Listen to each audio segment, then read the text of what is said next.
बिस्मिल्लाहिर्रहमानिर्रहीम, अस्सलामु अलैकुम रहमतुल्लाहि व बरकातुहू।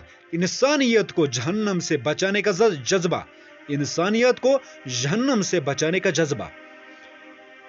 अनस बिन मालिक रज़ी अल्लाह ताला अन्हा बयान फरमाते हैं कि एक यहूदी लड़का नबी करीम सल्लल्लाहु अलैहि वसल्लम की खिदमत किया करता था। एक दिन वो बीमार हो गया।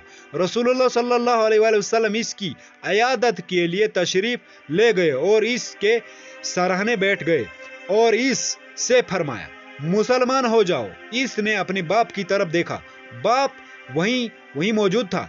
बाप ने कहा कि अबुल कासिम सल्लल्लाहु अलैहि वसल्लम जो कुछ कहते हैं मान लो। चुनाचा वो बच्चा इस्लाम ले आया। जब रसूलुल्लाह सल्लल्लाहु अलैहि वसल्लम बाहर निकले तो आप सल्लल्लाहु अलैहि वसल्लम ने इरशाद फरमाया, अल्लाह का शुक्र है जिसने इस बच्चे को जहन्नम से बचा लिया। सही बुखारी 1290 बाप ये हदीस का हवाला दिए। इसलिए लाइक शेयर एंड सब्सक्राइब। अल्लाह हाफिज, जज़ाकल्लाह।